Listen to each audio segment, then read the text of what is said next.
Hello there, many thanks for joining us in our midweek business news report. It's now time to bring you the feature on the show today as we focus on mixed reactions that have trailed the latest National Bureau of Statistics report, which shows that Nigeria's inflation rate rose to 15.63% in the month of December last year. Earlier data from the NBS showed that headline inflation had maintained a consecutive decline for a period of 8 months from April to November 2021.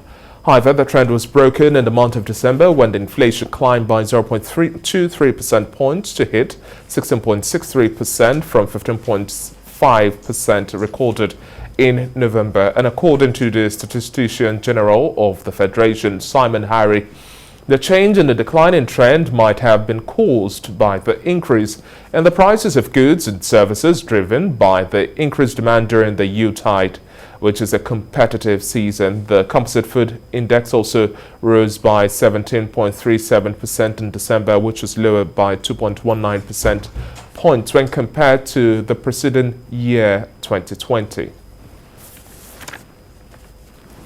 Well, joining me now to discuss this and much more, I have Dr. David Oke, Senior Lecturer, Department of Economics, University of Lagos. Thank you very much for joining us on the Breakfast Show this morning, and a Happy New Year to you, Dr. Oke. Thank you for having me. Happy New Year to you too. Now, let's start off with this uptick in the inflationary pressure at 15.63% for December. This is really a takeaway from the 8-month consistent decline we've seen so far. Now, for some, this does not come as a surprise, as this might just have been caused by the increases we saw in prices of goods and services driven by the Yuletide activities and demand.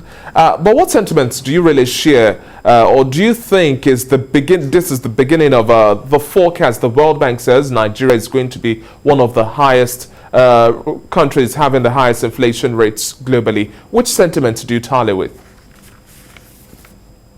Well, thank you very much. The inflation rate, the headline inflation rate in the last quarter, rose to, for December rather, 2021, rose to 15.63 from 15.0%.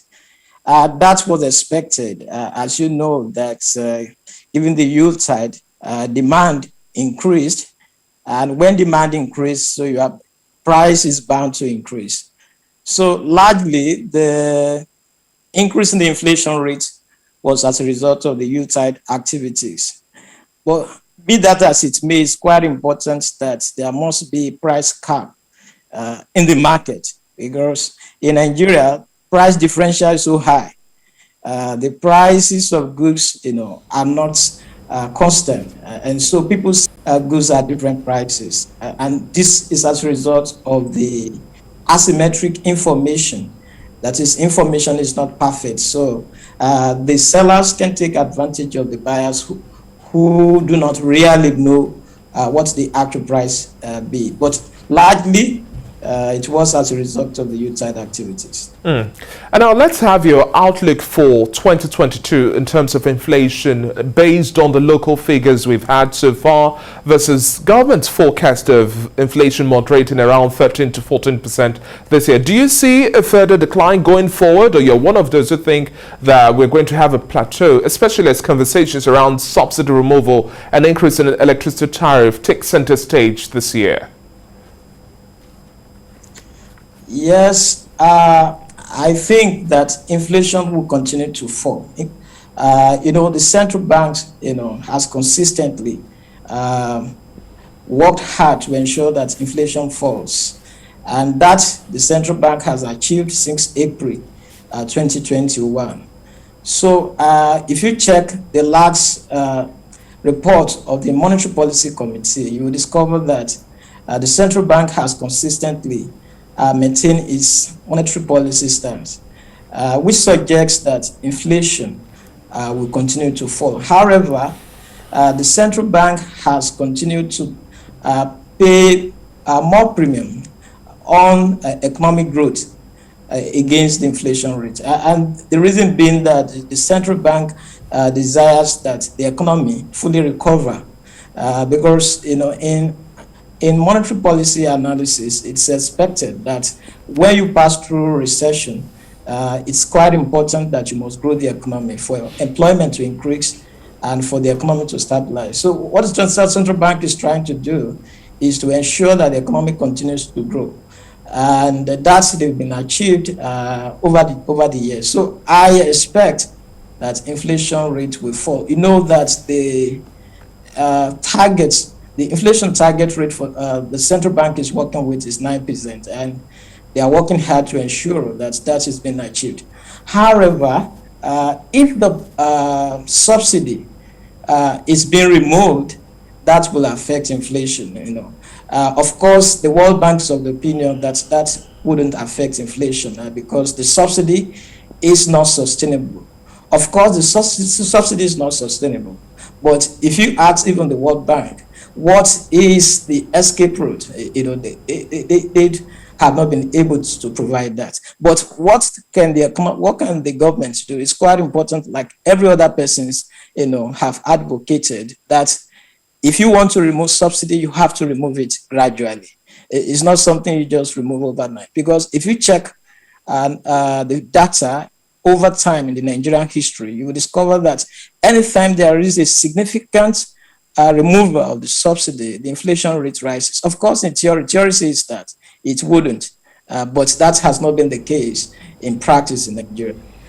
Okay, now, Dr. Okay, with inflation rates still at double digits and we are having Nigerians finding it really difficult to feed, the food crisis at worrying level, unemployment rate also growing at a faster rate. How do you see this making progress with the forecast of GDP to grow by 2.4% or to about 4% based on different platforms? Do you think we have any chance of stimulating the economy more aggressively and also cutting down the cost of production, the overall borrowing we have, and cost of governance, really? Do you see any change or shift this year? Do you think we can achieve that?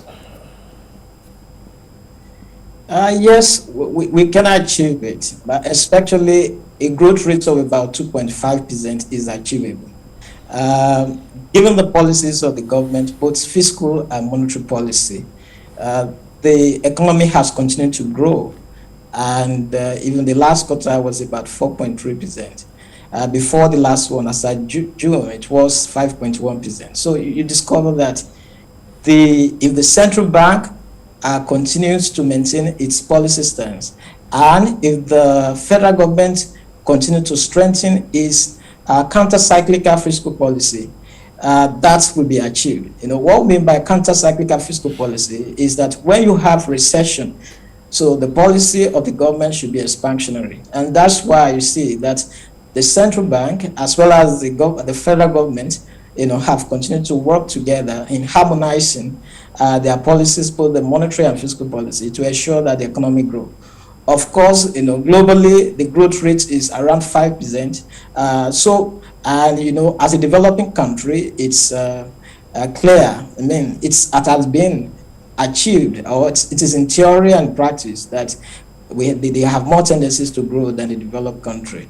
So as it is now, based on the policies that we have, the economy will continue to grow, except there is a change in the policy trend.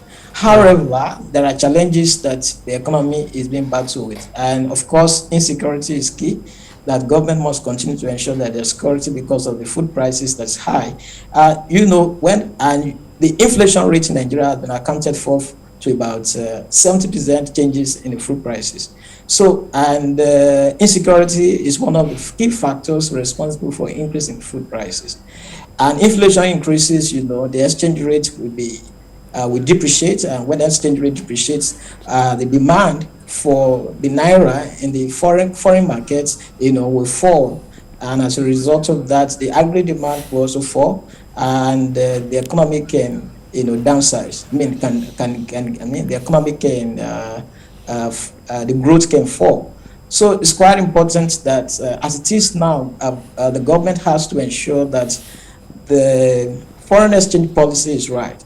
As it is now, people find it difficult to access forex, and that's not good enough for the economy. So it's quite important that they have to ease the forex market to ensure that people that need foreign exchange, they get it, from the official market, not having to go through the parallel markets, the exorbitant price, and that's not good for the economy.